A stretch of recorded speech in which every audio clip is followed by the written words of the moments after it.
পঞ্চগড় সদর উপজেলার হাড়িভাষা ইউনিয়নের ঘাগড়া বিওপির মোমিনপাড়া ও ভারতের সিংপাড়া সীমান্তে মেন পিলার 751 এর 8 ও 9 নম্বর সাব পিলারের মাঝামাঝি এলাকা বিএসএফ এর গুলিতে নিহত আনোয়ার হোসেনের মরদেহ ফেরত দিয়েছে বিএসএফ। শুক্রবার 6 ডিসেম্বর পতাকা বৈঠক সহ সকল প্রক্রিয়া শেষে বিকেলে বিএসএফ বিজিবির কাছে তার মরদেহ হস্তান্তর করে। পরে লাশটি ময়নাতদন্তের জন্য পঞ্চগড় সদর থানা পুলিশের কাছে হস্তান্তর করে বিজিবি।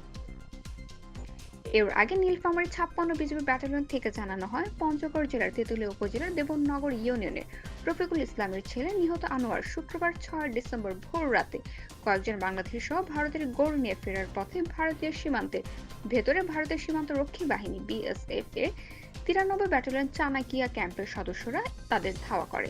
বিএসএফ এর দাবি, ওই বাংলাদেশে তাদের উপর বটি ও বাঁশের লাঠি দিয়ে হামলা করতে গেলে আত্মরক্ষার্থে গুলি চালায় বিএসএফ। এ সময় ঘটনাস্থলে নিহত হন আনোয়ার। পরে তার মরদেহ নিয়ে যায় বিএসএফ সদস্যরা। সেই সাথে চোরাচালানের 2টি গরু জব্দ করে বিএসএফ সদস্যরা।